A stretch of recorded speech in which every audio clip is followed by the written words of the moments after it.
Welcome to the Bookish Spell, your cozy corner for all things bookish.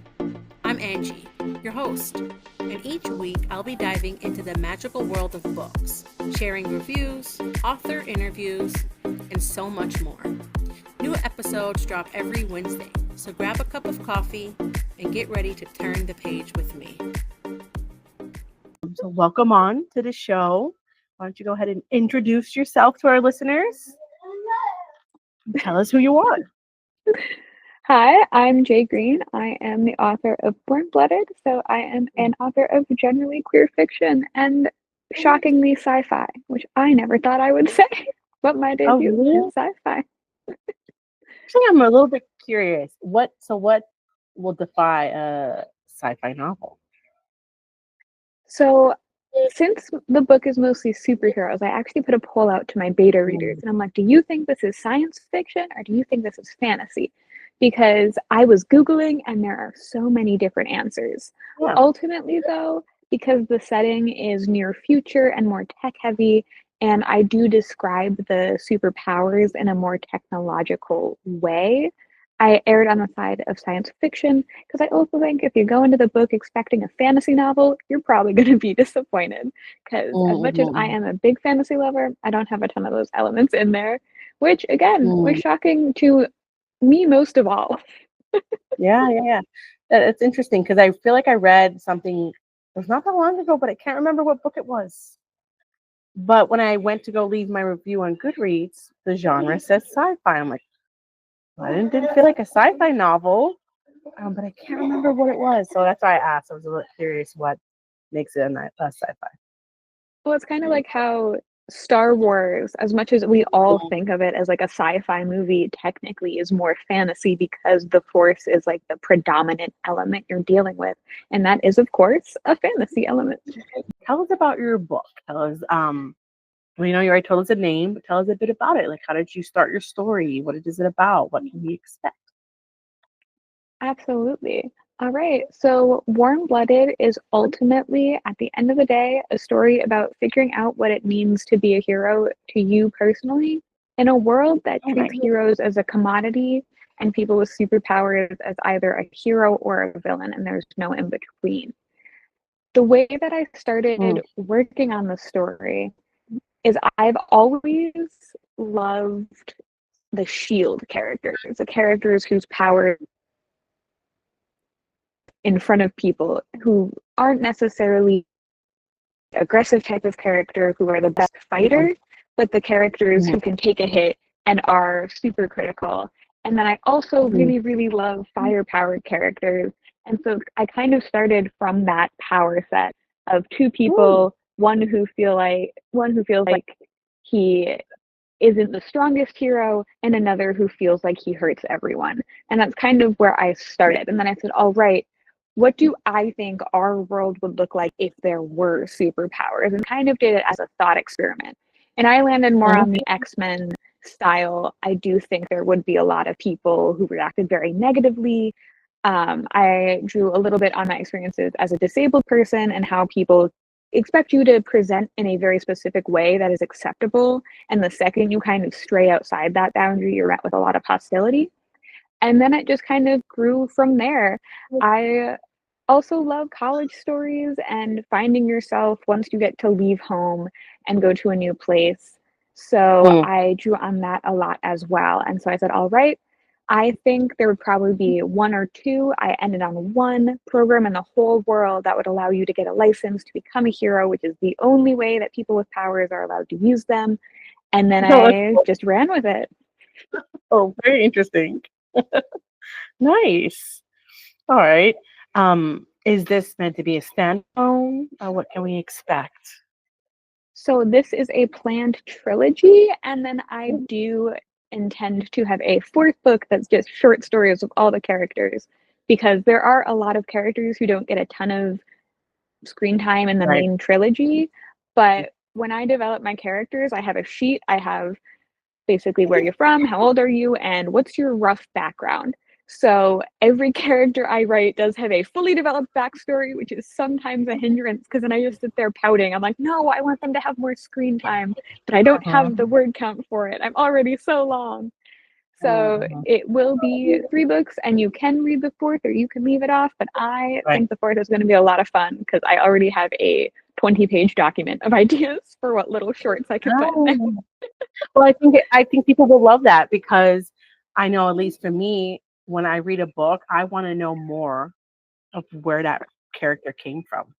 Every time I want to know more. So that's a really good idea, I think, to kind of give the readers that what we do look for is where did that person come from? I love it. All right. Tell us a little bit about like what's your favorite part or of the writing process. Ooh, I thought you were going to say the book, and I was like, I can't say that. There are too many. But writing process, I'm a plotter, so I do spend a good amount of time setting up my plot and knowing what I want to do. But I do think my favorite part is I struggle with beginnings. So the first like 20% of a book is really rough for me. And then I'll get past that 20% and then it just goes. I actually wrote the first draft for Warm Blooded in 4 months, and it is 140,000 words. Wow. So that was insane. But I wrote the last, I want to say 70% in like a month and a half. Because again, once I get past that first part, it just kind of goes because I know what my characters are doing. I know where they have to go. And so my favorite part is that just magic moment where you hit your stride and it just happens. And yeah. And then I also love the part where I get to hand it off to my beta readers and then I get a bunch of screaming in my inbox saying, how dare you? That's also pretty good. Actually, so you make a good point there because as an aspiring writer myself, I never fully start because I struggle with how do I open the book? What advice do you have for maybe other writers who struggle with that? The biggest advice I have is just write something. You can hate it all you want, but you should never be allowed to go back and touch it until you have a complete draft. Because the second you let yourself be consumed with the opening, you're never going to make it to the end.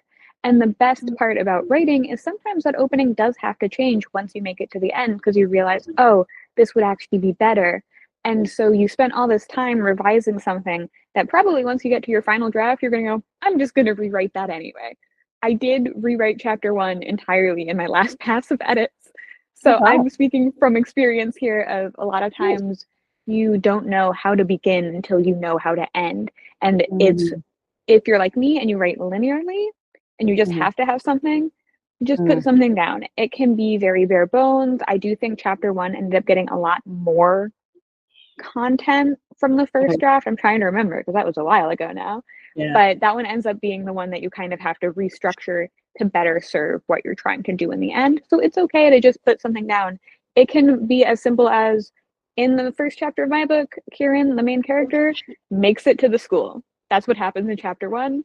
So if I was really struggling, sometimes I just be like, he went to this place and he stayed there for a couple hours and then he went to the school. The end. Chapter 2. And it's okay to use those placeholders, especially when you're starting out, because the beginning is 100% the hardest part. Yeah. I agree with that. No. All right. So my next question for you is, do you have any writing routines or specific habits to help you stay on track or productive? I really like using Pacemaker because I can say, okay, I want to write this amount of words per day, but I write in sprints. So it's sometimes hard to be like, oh, I wrote for 15 minutes and I only wrote 200 words. This is going to take forever. But every time you update your progress on Pacemaker, even if you haven't met your goal, it gives you a little burst of confetti on your screen. And you're like, oh yeah, look at that. I wrote words. So I find Pacemaker really helpful. I also try to dedicate usually 8 to 9 p.m. every night, or every weeknight rather, as my writing time. It doesn't matter if I am just plotting a book. It doesn't matter if I'm doing edits. It doesn't matter if I'm writing something new. It doesn't even matter if I am writing myself little notes about things I want to change but am not allowed to change yet. All of it counts as long as I am doing something on my writing projects during that time. That's allowed. I'm not allowed to be on my phone. I have to put it away. That's And hard. just having a dedicated time to work on those projects, I think, is the most helpful, especially when you start letting yourself do other things. Like if you really, really don't want to write, but you want to work on your project, it could just be brainstorming. It could be making a playlist to listen to while you write. That counts. Mhm, Just mhm. something to further your goal, I think, is the most helpful thing. And just setting aside a little bit of time every day. Nice. Now, you said you're a sprinter. I don't know what that is. I heard of a Okay. pantser. What's a sprinter? So this is a technique I was introduced uh, through, oh goodness, introduced to through, there we go, my writing group, which is the Wayward Writers. There's a bot you can add to a Discord server called Sprinto, and you can set I'm going to write for this amount of time, and it'll ping you at the end of the time. You put in your words, and it'll tell you how many words you wrote. A lot Hmm. of different writing tools. I believe Scrivener has the same tool. Mm. Can do that. You can even set a 15-minute timer on your own phone or anything like that. It's just I'm going to only write and not do anything else for 10 minutes, 15 minutes, 20 minutes. I usually only go up to 20 minutes. Anything after that, I start getting distracted. But you can Yeah. usually get yourself to like kind of narrow in and focus for 15 minutes at a time. So I find that that's how I write best. I also don't tend to take breaks between sprints. A lot of people recommend doing that. I'm bad. I'm like, no, I'm in writing now. And also I love challenging myself to be like, oh, I'm going to get 34 words per minute written in this sprint. Because also, if you're using Sprinto, it does tell you you wrote for 15 minutes, you wrote 400 words. That's however many words per minute, which is very fun. And I am very competitive. So if anyone else Mhm. happens to be on, I'm like, no, I have to win. And then I write Oh, faster, which is good. oh, I love that. Okay, that's interesting. I haven't heard of those ones actually. The one you use is called what again? The writing. Sprinto. So sprint with an O at the end. Oh, nice. All right. And have you ever faced writer's block? And how do you overcome it? I don't know if I have, but there have been days I don't want to write, but it's not necessarily from a lack of ideas so much as I just want to sit on the couch and watch Project Runway. Yeah, yeah, yeah. I feel like that's pretty common for more new writers. Is apparently what I've noticed is because when you're more like newly writing or starting to put that process of becoming an author, you have a lot to say. So I feel like maybe it's more seasoned authors who struggle with writer's block Yeah, because I really haven't spoken to anybody who suffers from writer's block. I think it can be more seasoned writers, and I also think Mhm. it can be if you are more of like a pantser, someone who doesn't plan their novels out, and you get to a point and you're like, I don't know what to do here. Because I will Mhm. confess, I used to pants a lot, and I Yeah. think this is the first book I really planned in full, and I think that's why it's the first one I finished, because I actually knew where I was Really? going. So Okay. those days when I wasn't really liking what I was writing, I could just be like, yeah, I'm going to fix this later, but I know I need something like this to get me from point A to point B. And once I get to point B, I'll be happier and I can move on. So I definitely think a lot of it has to do with if you know where you're going, even if you Mhm. hate it, you can make yourself push through. Versus if you're not liking how what you're writing is or how your writing is coming out and you have to keep writing, you're like, well, what do? I hate everything that's happening right now. And if you don't have that end goal in sight per se, you just hate everything. So of course you're like, well, now I have no ideas and everything is bad and stupid. Mhm. I think that makes sense. I read not that long ago. I know it was J.K. Rowling, but I believe it was like she wrote the last book or she knew what was going to happen in at the ending of the series before she even started on the first book.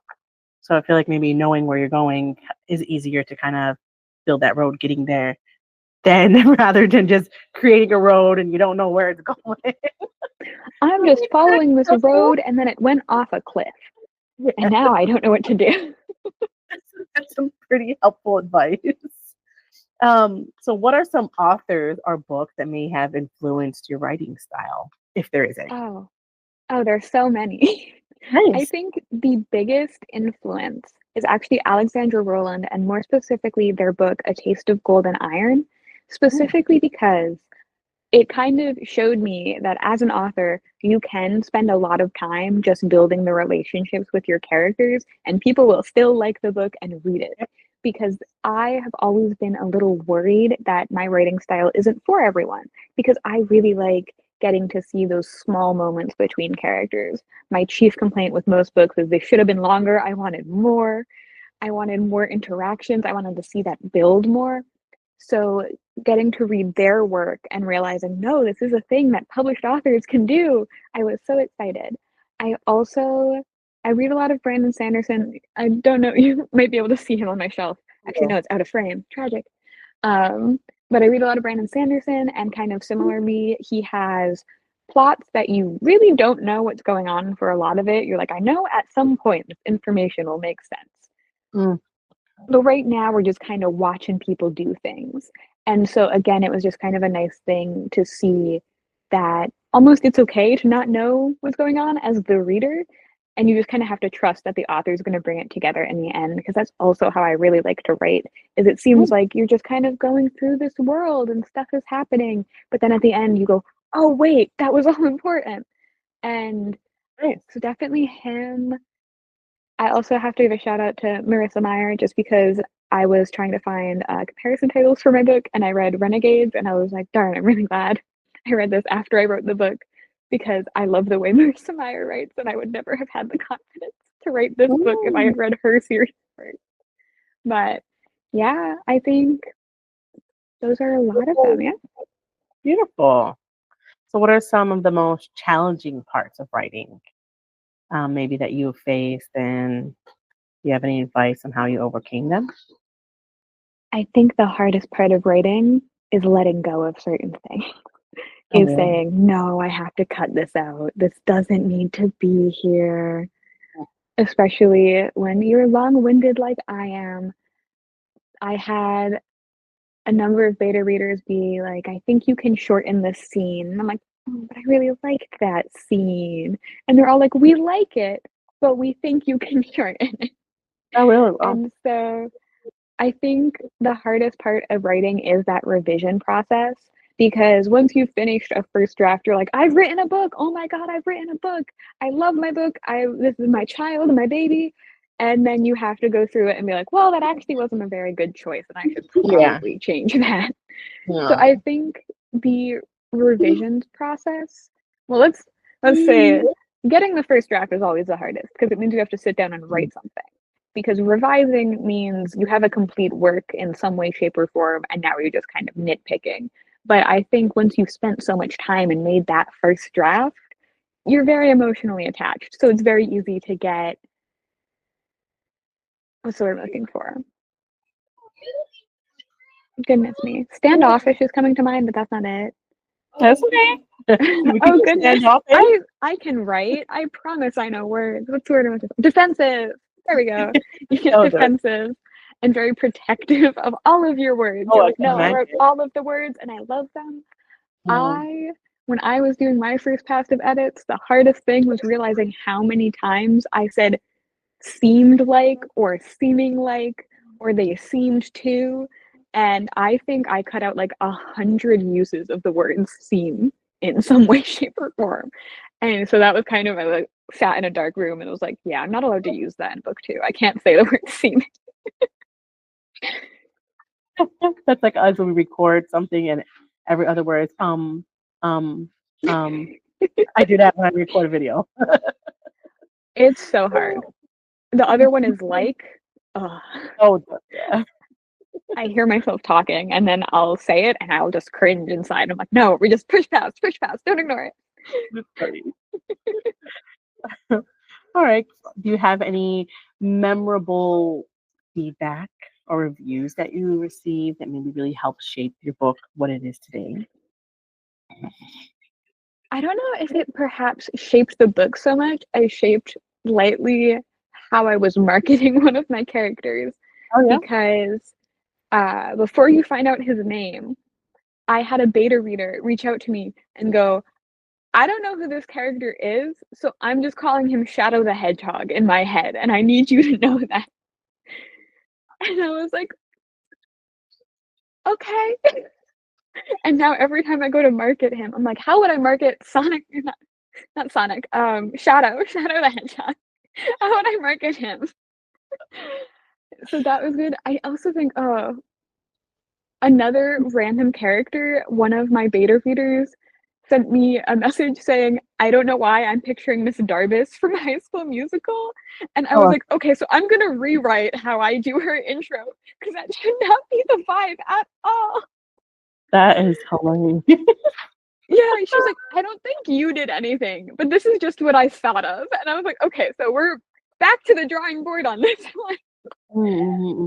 And then what was the other feedback I got? There was one more.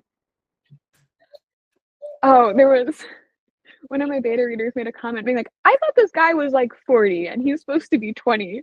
And so I just have the main character be like, about my age, which is 20. Not quite in that phrasing, but the main character is younger. So just something so that you didn't think this is a 40-year-old man. That's funny. So yeah, it was a lot of like minor things that I was kind of like, well, that's not what I was going for. I will confess, the Shadow the Hedgehog, that was nail on the head. That was what we were going for. So that was fine. Oh, beautiful. Just kind of like very dark and edgy and grumpy. So I was like, yeah, you got it. Continue. You'll find out his name eventually, and it's fine. I love it. So how did you acquire your beta readers? One of my friends is a librarian, so he was the one where I'm like, you need to read my book.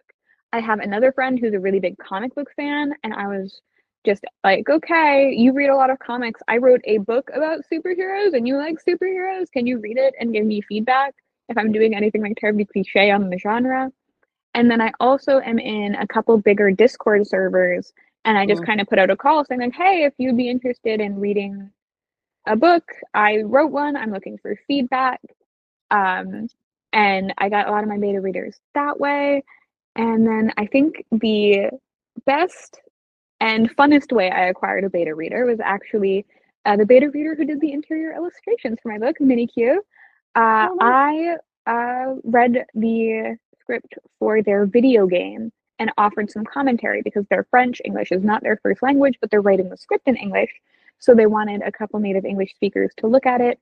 It was 70 pages long, and I read it the same day and returned it to her. And so when I said, oh, I have a book and I'm looking for beta readers, she was like, well, you read my script, so let me read your book.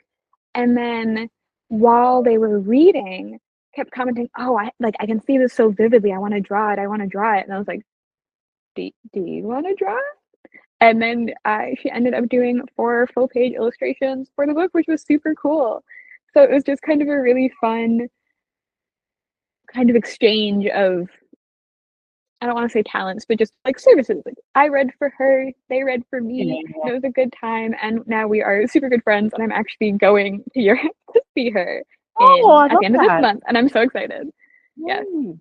So how did that feel, having someone create illustrations of your book, and like looking at that illustration, like that's what that person sees?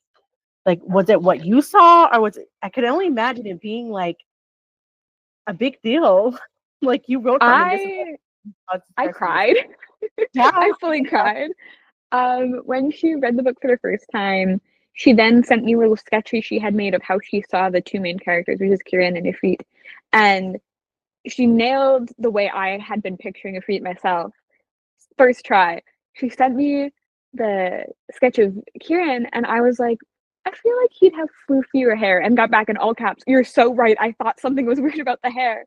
And after that, like, we were perfectly aligned on how we were picturing them. So I was just like, I don't know if it's just because we're very similar people or because I described them well, but I'm so happy that you kind of got what I was going for. And the illustrations are so amazing, and they make me so happy. And I did print them out to put on my wall. That's beautiful. So they're in your book? Yes, they are. Yeah, I had the book on me because I want to show off any chance I can get, because I am obsessed with them, and Minnie did such a good job. Okay, we're in chapter 8, which is where the first one is.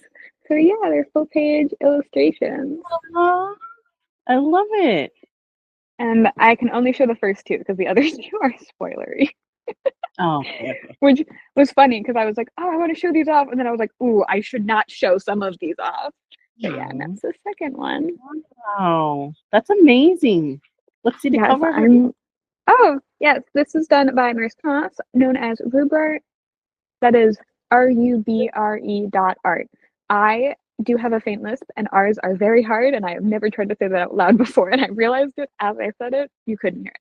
But yeah, Mariska did an amazing job on the book cover. I have already hired her for book 2, and I'm so excited to see what she comes up with, because this was beyond everything I could imagine. The buildings wrap around the spine. It's all just so beautiful and wonderful. And I also cried. I was at work when I got the final kind of mock-up of the cover, and I had to leave the building. I had to walk outside because I was just sitting in my little cubicle crying a little bit. I was like, this is too weird. I need to go outside. The book came out what at the end of last year? Was it? Yeah, my book came out December 21st, so it's only been a couple weeks actually. Wow! Congratulations! That's amazing. And somehow, in the span of a couple weeks, my book got back ordered because so many people bought it. And Ingram Spark is both print on demand, but sometimes they'll like pre-print a couple. And then also the Amazon printers, like it was down to like they only had 3 copies on hand to ship out. So that was kind of wild because I did my pre-orders through Northshire Bookstore in Saratoga Springs, New York, and they were having such a hard time getting the physical copies in because so many people had bought them that we're still waiting on the last couple because Ingram has not kept up. Wow. Did you self-publish or you're traditional publish? Yes, I am self-published. Nice. I was considering going traditional publishing, but for debut novels, the threshold for YA debut novels is about 75,000 words, and I am almost double that. And I had briefly debated cutting the book in half at roughly the halfway point, because there is something that happens that could be like a climax, but I felt like it wouldn't be worth it to the readers to keep reading the series if you thought every end of the book was going to be like that. And at the end of the day, I value like the integrity of the book I'm putting out more so. I actually had met with a professional editor that works with one of the big publishing houses because I had said, okay, here's my query letter. I've been querying for a bit. I haven't gotten any bites. Am I making some like industry faux pas in my query letter or in my first 10 pages? Is there something wrong here? And she was like, no, this is actually one of the best query letters I've seen in a while. And I was like, oh, thank you. She goes, the issue is just how long your book is. Can you cut it in half? And I went, okay, we're self-publishing. Yeah. Well, that's interesting. How do you start with like traditional publishing? You just send them emails to publishing houses? So the traditional route you want to go, because there's very few publishing houses that accept unsolicited manuscript. What's the word? Or submissions. So typically you have to go through an agent. That's what the querying process is querying to get yourself an agent. And most agents, if you are over 120,000 words, used to be for adult fantasy and sci-fi, kind of the maximum. And you had to have a really strong pitch for anyone to look past that. But that has since dropped to about 100,000. And then it used to be about 100,000 for YA, and now that's down to 75,000. So they're really kind of restricting on those word counts because publishers are taking fewer and fewer risks nowadays.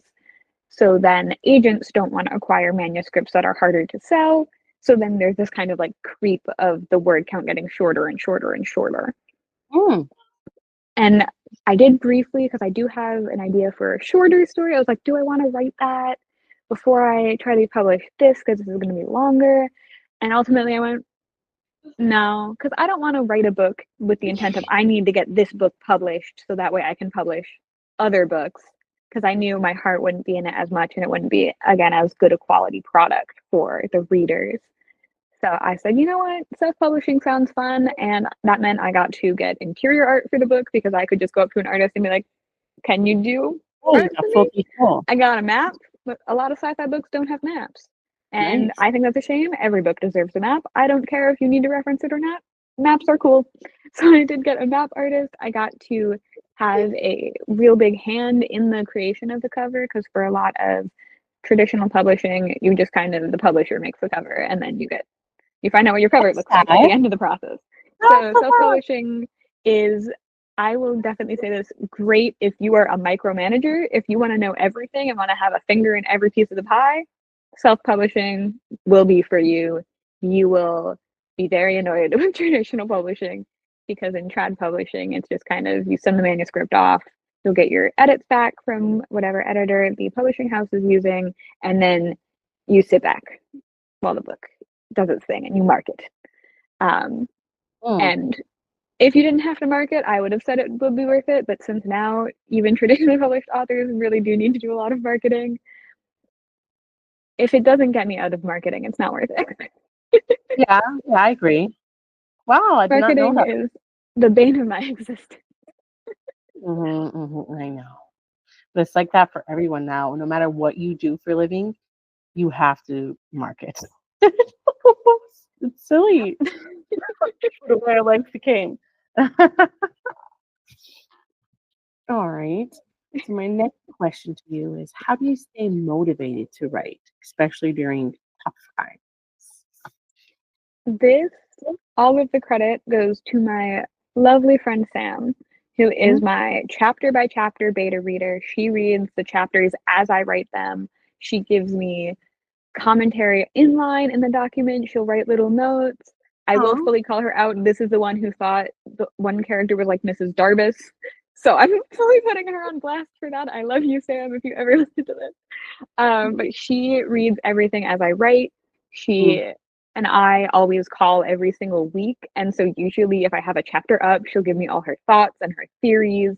And it's just so fun to get someone kind of reading along as you go and having thoughts and enjoying the characters with you and being, oh, I was so excited about this, or I'm so scared you need to write faster. If you don't write faster, I know where you live. So it's just kind of, for me, one of the most helpful things is having her there. And then the other thing that I have found super helpful is just that it makes me feel good. And I know on days that I don't write, I feel worse. And so I kind of treat it the same way I treat exercise if it's a bad day, which is like, I don't want to write, but I'll feel better if I do it. And so it just becomes kind of a part of my life and my routine, in that I'll drag myself to the computer grumbling all the way, but then I'll start writing and be like, oh yeah, I like doing this. All right. Have you ever written something that surprised you or took a turn you didn't expect? Okay. There is something, but it's so spoilery, and I'm trying to think of how to phrase it without giving away. There, even in my outline for this book, there was a character who I had a note saying either one of two things is going to happen, and I don't know which. And so I got to the scene and I was writing, and I audibly gasped when I was writing it. I was like, oh, that does make sense and that works and that's what would happen. But I can't say what it is because this happens about 20 pages from the end of the book. Well, that's okay. But there's a number of things that I've written and been like, oh, yeah, that would happen, but I didn't know it. Because the characters really do seem to take on a life of their own, and sometimes they start running in the opposite direction, and I have to go, where are you going? And then I find out later what they were doing. Because I have found that just kind of letting the characters do what they feel like they should be doing has been the most productive and helpful, and usually gets the best results. Nice. Beautiful. All right. What advice would you give to any inspiring writers who are just starting out? Oh, read so much. Read everything you can get your hands on. And I don't just mean writing help books. I will confess I have read none of them, because I find them to all say the same thing. I say, having just said I read none of them. I have opened books in the store and started reading and gone, yeah, I know that, and then closed it and put it back on the shelf. But if you want to be a sci-fi writer, read a ton of sci-fi. If you want to write fantasy, read a ton of fantasy, because at the end of the day, what those writing books are going to tell you is how to write a quote unquote good book if you are meeting certain metrics. But as what you should be writing is what you want to write and what you want to read. And so when you read a lot, you can say, oh, I really liked this element. Oh, I really liked that element. I really hate this. I used to write almost exclusively in first person. And then I realized as I would like pick up a book and realize it was first person, go, oh, it's in first person. I realized I didn't really like first person that much. And that's why I had so much trouble with my own writing, was because I just didn't like the narrative I was in. And when I switched to writing in third person, suddenly I liked my writing significantly more. I didn't do nearly as much rewriting because I just liked that better. At the end of the day, you are your first reviewer. You're the first reader of your book. So if it's not something you like, you're never going to be satisfied with it, no matter how many revisions or edits you do. So definitely read a ton. And then the other thing is write a ton. Just keep going. It's the best way to figure out what works for you as a writer is just to throw things at the wall and see what sticks. If you don't like writing epic fantasy, maybe you like writing urban fantasy. If you're not liking how your contemporary novel is going on, maybe try a historical or a near future or a fantasy set in a completely different world. Because you never know. You never know what you're going to like. I never thought I'd read a sci-fi book because I was like, yeah, I don't read that much sci-fi. My boss at work is a huge sci-fi nerd. So he and I have been swapping recommendations for the past year or so, which I think is why this ended up coming out superhero, because I was just so much in that sci-fi headspace. I was like, oh yeah, sci-fi can be cool. Nice, nice. All right. So what are some of your favorite books to read? Ooh. Well, I'm going to say A Taste of Gold and Iron again, because that still is my favorite book of all time. One of my favorite books that I read last year was Icarus by Kay Ancrum. That book is so... You read it? I love that book so much. No, I haven't read it. I wanted to, though. I will. You should. You absolutely should. It's so good. I actually have a full review of it up because I was like, if I can convince people to read one book in 2025, I want it to be that one. I also really loved Teenage Dirtbags by James Acker, Lucy Undying by Kirsten White. I'm a big Dracula nerd. Actually, the book I'm reading right now is a biography of Bram Stoker. Oh, nice. So big Dracula fan. So when I saw Lucy Undying, I was absolutely thrilled. I borrowed it from the library, I read it, and then when I finished it, I went out and bought a copy same day. Immediately, I was like, I need to own this book.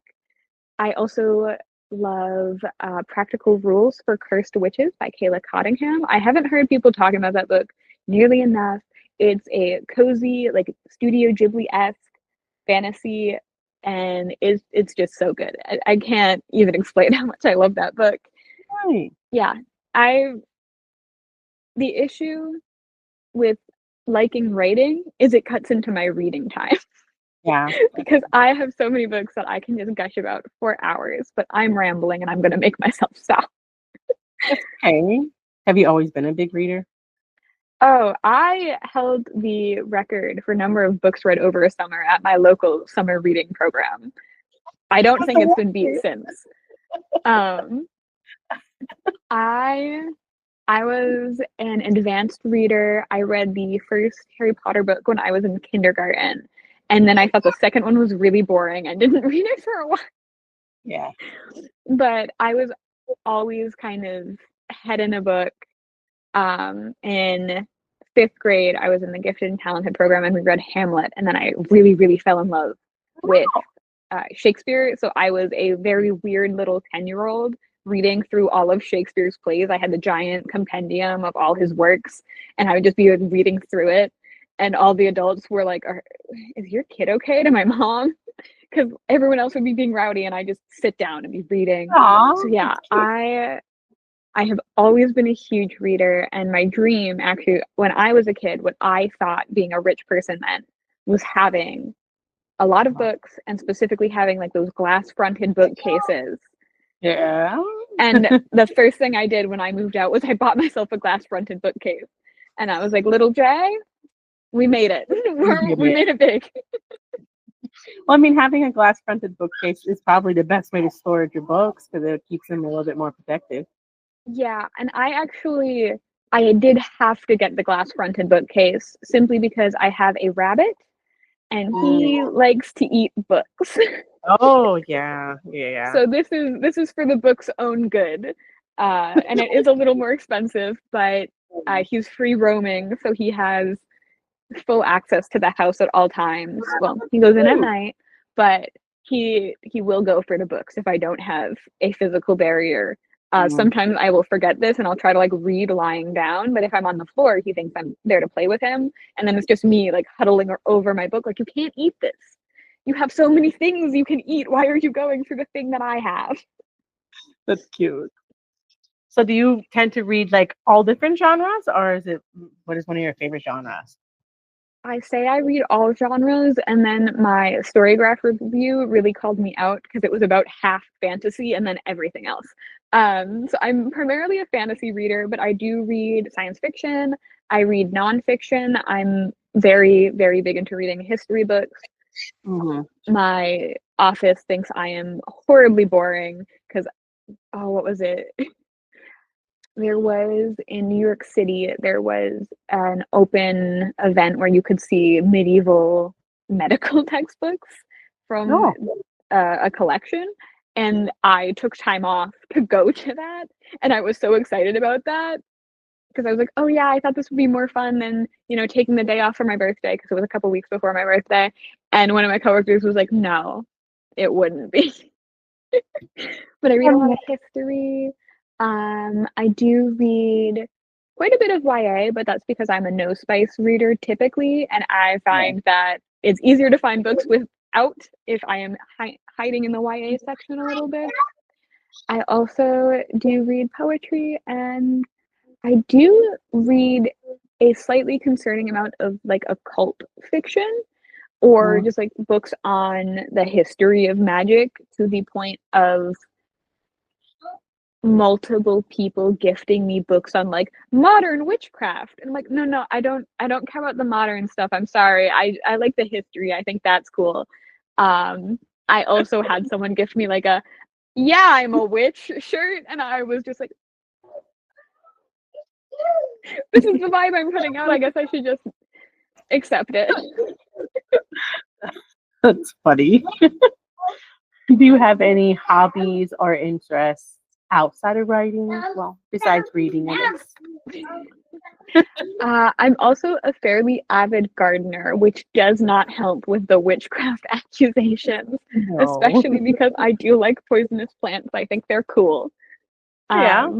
My parents went to Ireland and brought me back a packet of poisonous seeds from some like poisonous plant garden, and my mother was so proud of herself. She was like, I think you'll love this. And I'm like, you are correct, but your first thought for me was poison? And she was like, yeah. So, yeah, I love gardening. I love baking. I actually just got a Lord of the Rings inspired cookbook, and then immediately bought myself some green cloth and made custom little leaf beeswax wrap pouches so it looks like the Malord leaves. So just general like crafty stuff. I've been meaning to get back into painting. I confess I have fallen off, but I just like being busy. So I always feel the need to have something to do. I don't sit still unless I'm reading or writing. Those are the only two times. But yeah, I have so many hobbies. Too many hobbies for how much free time I have. Okay. And if you could live anywhere in the world, where would it be and why? Ew, that's tricky. I confess I am horribly biased to New York State just because I grew up here and I do love it. But I also think if they would let me live in the Hobbit set, like the Shire set in New Zealand, that would be really great, if only because I am also very short. So finally, all the cabinets would be reachable. How tall are you? I'm 5'2", so I'm not that short, but all of my friends are tall for some reason. And every time I find someone shorter than me, I get so excited. I'm 5'11". 4'11". Sorry, no, not 5'11". I was like, short. How dare you? It's okay. One of my other lovely beta readers, Jennifer, is 4'10". So, so you're not the shortest person I know, even. Technically, the shortest person I know is the bunny because he's about yay Oh high. yeah. All right. And do you have any go-to comfort foods or favorite meal? There is a very specific recipe that I like called red golden green skillet, which is basically mac and cheese with bell pepper and tomato added. I Oh, think the thing I love the most is it is equal parts cheese to pasta when I make it. I love that. I also, my all-time favorite food is, or my all-time favorite dessert is strawberry shortcake because it's just cake and strawberries and whipped cream and you can't go wrong with that. And then I think the comfort food I always go for when I'm sick is tortellini soup because that was what my mom always made us. And so that's, if I'm at all sickly, I will just make a disgusting amount of that soup. And my poor partner, who's not a soup person, will be like, can we have something other than soup? And I'll be all nasally and be like, now. All right. And do you have a favorite movie or TV show? My favorite movie for a very long time, remaining undethroned, was How to Train Your Dragon. I love that movie. I love that movie. But it has very recently become slightly precarious in its placement with Nimona. I love that movie. I think it is a perfect movie. I think all the jokes land perfectly and they are given the correct amount of time. Nothing goes on too long. The emotional moments, they also let you sit with them for a minute. It's not just there and gone. I think the animation's amazing. I think that it just generally being kind of an allegory for the trans experience is so beautifully done. And Ballister also has big puppy eyes, so I'm a sucker. So yeah, I think it is Nimona. Also honorable mention, I think it was 1985's Clue. I love that movie. I have introduced so many friends to that movie. I love the humor in it and how it's just so over the top and goofy.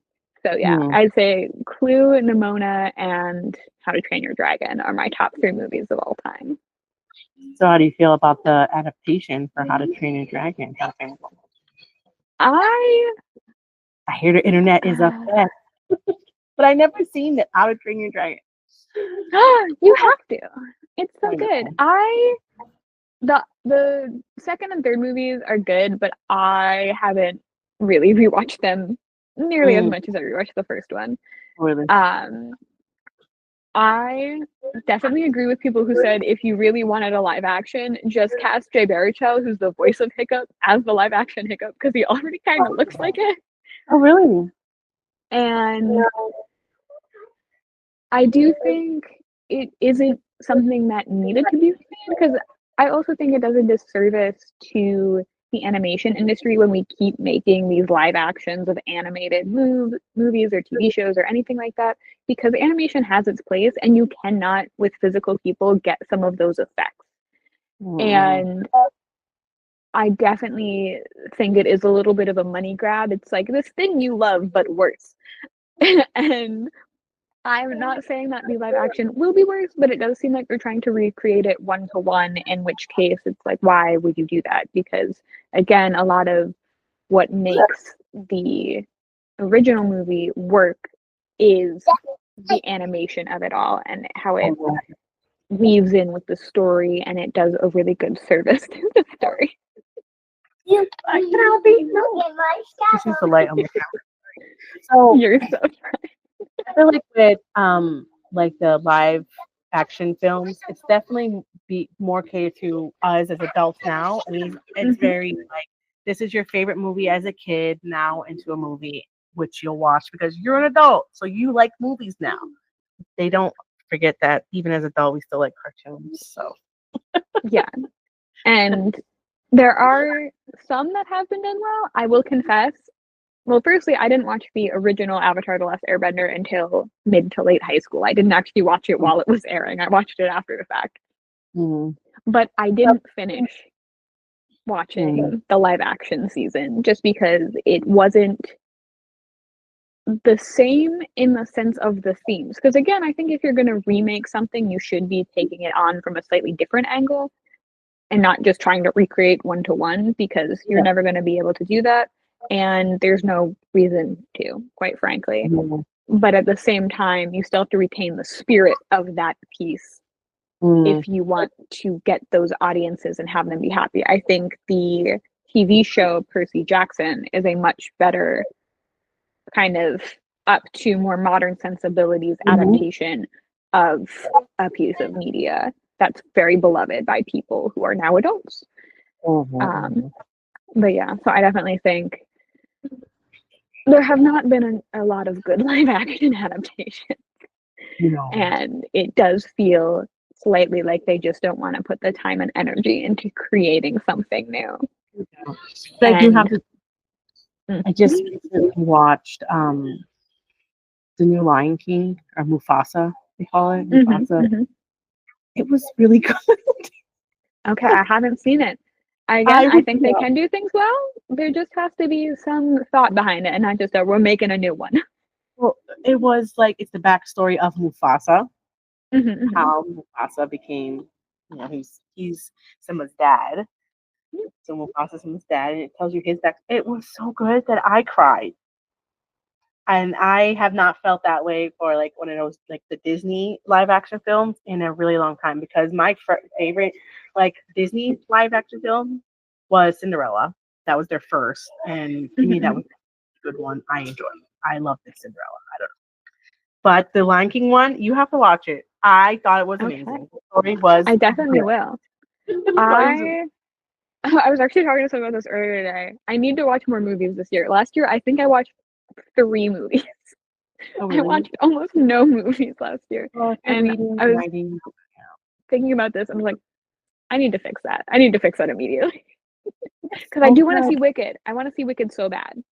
And I've heard everyone say it was good.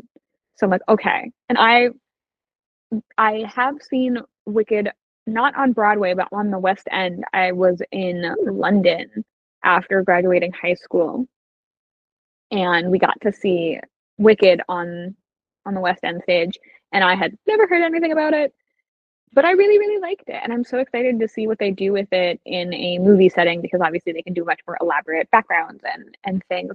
And it's also so impressive that Ariana Grande and Cynthia, I'm gonna butcher her last name. I'm actually not gonna try her last name because it just went from my brain. But Cynthia, the actress of Elphaba, both did live singing. It's like they didn't have to do that. They totally could have flubbed it, but they said absolutely no, we're doing it. And I think that's just, I respect the artistry enough to be like, no, I should go see it in theaters. I'm not going to rent it. I'm going to go help them have a good opening, because that really speaks to how much they value the quality of the work they're doing. So it was really good. You have to, well, I mean, we could read the books. I never read the Wicked books, so I guess maybe for me watching it, I was just like, well, I want to know what else happened. It was such a big cliffhanger for me. But other people who are like super Wicked fans, like, know the entire story, so it wasn't that big of a deal. For me, it was a huge deal because like I wasn't ready for it. No, I've had a number of books that I was like, this is going to be a 5-star book. This is going to be a 5-star book. And then I was like, this has to be a 4.5, because I didn't realize it was a series. No. I'm so mad about it. This happened twice in like the past month. And I was like, how dare you? I love this and I want more immediately. And both of these books I got right after they came out, because I'm like, oh, this sounds really good. Oh, yeah. And then they were both the first book in a series. Oh, no, it's hard. But that's how I felt about Wicked. I honestly, I just never knew much about Wicked until recently. Like, I had no idea Wicked was even a series. I really had no clue. I just thought it was a playoff from Wizard of Oz, the movie. That is also what I thought until I saw the book in store, and then it was next to a bunch of other books, and I was like, interesting. I hear they're pretty traumatizing, so I don't know. I'm gonna have to read it because I want to know what happens next. And now I know that it's a series turned into a movie. No matter how good the movie is going to be, it's not going to capture everything that's in those books. So now I have to read it. And I think that is also part of the reason I was so resistant to shortening my books. I'm like, no, the whole point, the beauty of a book is you can go on for however long you want. You get so much detail in books. And that's why I think they're my favorite medium, is just Mm. because I'm nosy and I want to know everything. Yeah, you want to know everything. So I guess what is your book? Probably about 600 pages or what? It is 520, including front and back matter. So I think the Okay. actual run of the book's only like 510 plus illustrations. And I also did want all of the pages or all the chapters to start on the right side of the page. I don't know if you can see it on the camera. It's because that way when you're reading, you can see where the next chapter starts. So you don't Oh, have to like sit there and be like, oh, how many pages are left in the chapter? You can just kind of like look at the side and be like, okay. Because I'm always constantly like, how many pages are left? I do that too. Like when I'm reading and like I get to a new chapter and I know like I gotta get up soon. Obviously, I have 2 children. My life's very chaotic. So like I'll see how long the chapter is. Like, can I get through this chapter or is it gonna take me a while? And if I see it's like a longer chapter, I'll put my bookmark in and wait until I get more time to read. So Yeah, that's so my I really wanted to do that for readers so that you didn't have to worry. You could be like, okay, how many pages? All right, we're fine. Or go to bed because I do have some long chapters in there, I will confess. I love like readers turn authors because they take so much of the readers in consideration when publishing their book. Because there is a Yeah, lot of I was like, this sort of thing annoys me. I'm not doing that. like diving into this podcast, I learned so much about like just writing and authors themselves that there is a lot of authors I found out that are actually not readers. They just write and don't read. How does that work? Sorry. Like I was absolutely shocked and I learned this. That's so baffling to me. I I read too much. I will say this. I read 173 books last year. So I read too much. You're a fast But reader, right? oh, I am a monster. I had a friend over and he stepped out for I want to say like 4 hours and I was reading a series and he left when I was about 2/3 of the way through book one and when he got back I was a quarter of the way through book three. Because he walked in and he's like, oh, is that the same book? I'm like, no, it's book three. And he's like, book three? And I was like, yeah, why? Girl, that's impressive. The one thing I will say is my nonfiction books, I read much slower. So this Bram Stoker biography is about 600 pages. If you look online, it will say it's almost 700, but the last 100 pages are just notes. So I'm not reading that. But I read it a lot slower and then I get so like crumpy. I'm like, I could have read 2 other books by now. I And with I have a nonfiction. go Do you ahead. do audiobooks at all? 'Cause, like with nonfiction, No, no, I it's hard for you. I got a bad concussion a couple years ago, so I can't even do ebooks. I've tried audiobooks because I would love to be able to listen while I work because Mm, I work as an architectural drafter, so it is usually just like drawing stuff. So I could have something on. I listen to a lot of podcasts, but for whatever reason, audiobooks, every time I've tried, they fill me with such rage. I don't know why. They annoy me so much. And I sit there pouting because I'm like, I wish I could listen to audiobooks. I could read so many more books. But I don't know. They annoy me. I think it's also I blame my partner because he listens to audiobooks on 2 to 3 times speed. And so yeah. that bothers me. And Mm. it's just like the way the voices sound when they're set up annoys me. So I think now I just have like that association with all audiobooks and I have tried multiple. I just can't do them. And it makes me so sad. Oh, well, that's what I was gonna say to try like the nonfiction because like self-help books, I won't read that. I'm sorry. I feel like I'm in school and I can't. So I'll do self-help and thriller. I can listen to thriller books and it will hold my attention, but there's no way that I'm going to waste my time listening to a fantasy book because I need to read that because I want to jump in that book, you know. So I'll do like Absolutely. short thrillers, but those I I could do do. have I do have friends who are primarily audiobook readers. So I'll just Mm. mess with them and be like, how do I say this? And then I'll get like a little voice note back for the correct way to say it. That is the only plus about audiobooks is you get to know, you know the name of all the towns, the buildings, the people, like you know it all. But it's impossible. Like I cannot do an audiobook fantasy. It takes the fun out of it for one. So I won't. But like a nice thriller because I feel like I'm watching a show. Like the Freedom McFadden books, they're only like 6 to 8 hours long is her average book, and I do speed mines up, so I could finish like a whole book in one day, which is nice, especially because I work from home too. So I'm not doing like my podcasting book stuff. I'm working from home, which is mainly by appointment. My day job, I'm actually a tarot card reader. That's fabulous, though. That's what I do in a day. But just like being home as a parent and cleaning, cooking, and whatever, I will listen to my audiobook. So yeah, but I have so much respect for people who can like really do audiobooks. I just can't focus. They annoy me. And so I'm like, listen, I'm in awe of you, and I'm also incredibly jealous. I mean, I don't know how some of the people, because that's my problem is when I do audiobook, that's why I would not waste it on a fantasy. Because when you're reading fantasy, you need to know like not paying attention and skipping like even 10 seconds, you're gonna be so lost in the rest of the book. Yes. A little thriller book or something like that is fine. I could miss it, like not pay attention to a few pieces. I'll still know generally what's happening. So I don't know how there are some people that do listen to audio and they'll do hardcore fantasy and know everything that happened. And I'm just like, no, because I tried it. I've done like the whole ACOTAR series. Like I done the whole entire series except for the last book in audio. And I am so confused of this story. It's not even funny. I will confess I have not read ACOTAR because a couple of my friends were like, I don't think it'll be your thing. And I'm like, okay, I trust you.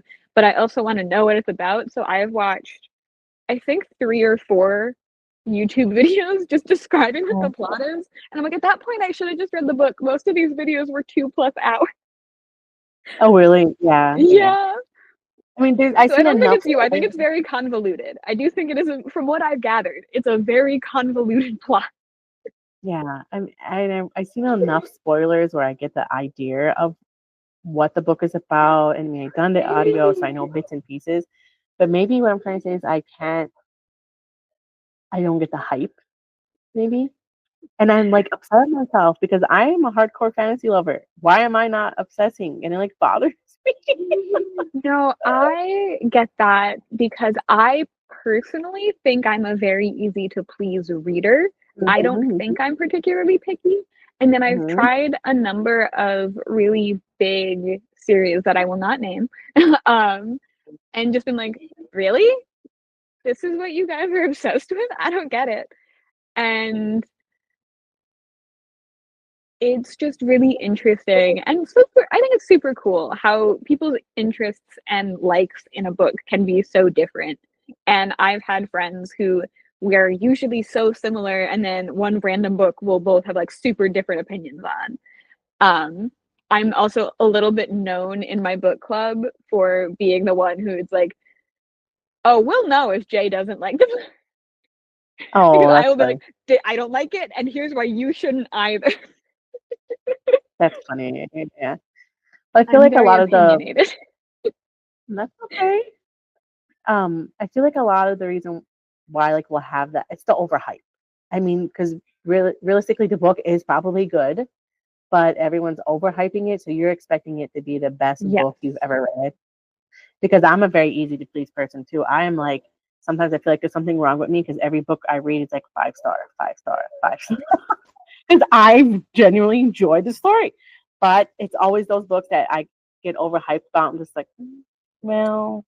And I think it is just you have to like set your expectations going in. I do think most of the books that I've really, really loved are books I had no real expectations for going into it. I will also give a shout out to Dazzling Bookish Box because almost all of the books that they've picked I have loved. Almost every single pick from them is a win for me. So that's cool. I also guess they just have good taste because if you're into queer fiction, it is a queer-only book subscription, and I love it, and the books are always really pretty. But yeah, almost all the books that they've done, I have adored. So, but I also I've never heard of most of the books. I was going to say that. I knew it. Yeah, I'm also like a chronically not online person. in the sense of I am so out of the loop of everything. I'm in like a couple servers and I'm like, oh, this book that everyone knows about. And I'm like, what? I promise I read. I just don't know what you guys are talking about. So I'm very out of the loop when it comes to what's popular. And when I do see things come across and people being like, oh, I love this. This is so good. This is so good.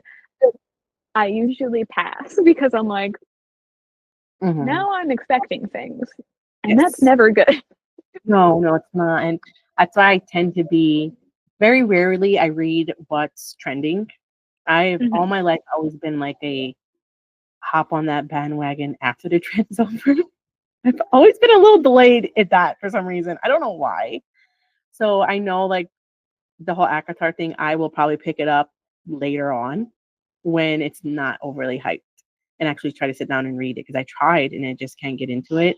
I always tend to read books that are not trending. Always. It's just and it makes me happy. What I used to do was I'd go to the bookstore and I'd pick a bunch of books that sounded interesting and I'd read the first chapter of the book. So then I'd figure out like, oh, do I like this writing style or not? And then lately I had like a lot of disappointing reads. So now I go to the bookstore and I take a photo of the book and then I go to the library. So that way I don't get mad if I buy a book that I didn't like. And that's also been great because the library is actually within walking distance for my job. So when I have to go into the office, I can walk to the library on my lunch break. And I've been using that so frequently that the librarians recognize me now and will start like pulling my books for me from the whole shelf before they scan my card. But it's been really, really nice. And it's also been very fun to kind of work through the backlog of books that I never picked up for one reason or another. And that's been super fun. I actually read Shadow and Bone by Leigh Bardugo for the first time last year, which is insane considering I was obsessed with Six of Crows back in high school. And I had never read any of her other books. I read Shadow and Bone. And then I also read Ninth House. And Ninth House was one of my favorite reads of last year. And that one I was expecting not to like. A lot of books that I go into being like, I don't think I'm going to like this, end up being my favorites. And I think it's because I'm expecting them to not be good, that when they are good, I'm so thrilled.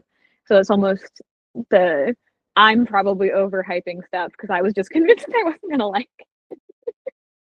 I feel like I do that too. I guess that's the fun part of reading. All right, I'm going to ask you. Well, we've been on for a while. I think I kept you on for over an hour, actually. I'm sorry. You're so fine. I am very chatty. Me too. Like I started off doing this podcast, and I'm like, I want them to be 30 minutes long. I think maybe the very first podcast is 30 minutes long. Very first episode. Every other episode I record is an hour, sometimes an hour and a half. I chop. Listen, I love yapping, and I love yapping about books. We also, for a book club, are like, oh, our meetings are an hour. If I am in the book, because we do a couple different books, if I am in the session, it is always more than that. Also, I apologize. I have to rotate my phone because my phone is dying. I just have one more question, and then I'll let you go. My last question, which I love everybody, is: are you a coffee or tea person, or maybe something else entirely, or not? All right, I have a very definitive answer to that, and the answer is something else. I hate coffee. I can't stand it. I can tolerate tea. There's like two specific, very, very specific types of tea I like. One's a lavender tisane, and the other is a blend that I'm not going to name because it is specific to the tea shop local to my area. But it's like pineapple and black tea with rose petals and some other stuff thrown in it. So it's really, really tasty. However, almost every single day I have hot chocolate. Really? I am known for it at my office because I also bring in whipped cream. Oh, And wow. so the people who sit outside of our kitchen know it's me because they hear the whipped cream go. And every day I have hot chocolate. And my So partner happy. is worse than me. He will have 2 to 3 cups per day. We get gifted the like Swiss Miss, like the giant buckets of the Swiss Miss, like loose powder. Every Christmas, my mom gets us each one, and then it's usually gone within the month. Oh, so that's what I was going to ask you. Like, how do you drink it? Do you drink Swiss Miss, and what do you put in there? Or It is Swiss Miss. I have a joke that you can always tell how bad of a morning I had. If it's a normal morning, it's just the hot chocolate with the whipped cream. If it's a bad morning, it's hot chocolate with whipped cream and sprinkles. And if I'm having a terrible morning, it's whipped cream, sprinkles, and cinnamon. oh, I love that. Wow. Well, that's a first on this show, and that is Yes, all I right, am friend. hot chocolate forever. I love it. I watched All The right. Polar Express too much as a child, and I'm like, hot chocolate is the premier drink. Well, then we have one other question for you. Did your partner drink hot chocolate before the two of you met, or did you find another hot chocolate lover? Ooh. It's a hard question to answer because he's a video game developer. We really did we're going to be stereotypes together. So he's a video games developer. Yeah. And when I met him, well, firstly, we were actually ballroom partners, which is a fun little thing. Is we got paired together because neither of us went to lessons a lot. But then we kept getting bullied into signing up for the competitions, and our coach was like, well, you guys don't practice, so we can't put you with anyone else. That's hilarious. But he always liked hot chocolate, but didn't have access to it. But since I always had hot chocolate around, he started drinking it. And then when we moved in together, we just have a permanent supply. We have usually at least 2 to 3 types of hot chocolate in the house, just as backups in case we run out.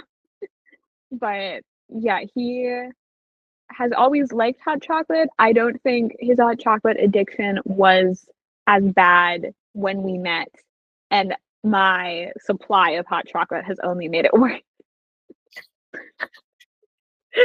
Okay, so being together, you helped him find a new hot beverage for the morning, essentially. Rather Well, than he the also typical. doesn't like coffee and also only loosely likes tea, so we were kind of in the same boat. And we both do like a hot drink in the morning. So on weekends and work from home days, because I start work about an hour and a half before he does, he'll bring me my hot chocolate into my office in the morning. Oh, that's so cute. I love that. All right, friends. So I kept you for a while, and I'm sure you're ready for dinner. So it was a pleasure chatting with you. I do hope to This get, was so much fun. and I'm going to look into your book very soon. Well, thank you. And I hope it's something that tickles your fancy. Like I said, everyone got different tastes. So I take no offense when people don't like it. Sure, it's good enough. Well, you take care. Enjoy the rest of your night. It was fun. Thank you so much. Bye. Bye. Thank you so much for tuning in to this week's episode of The Bookish Spell. I hope you enjoyed our magical bookish journey together. Don't forget to subscribe so you never miss an episode. And feel free to leave a review. It really helps.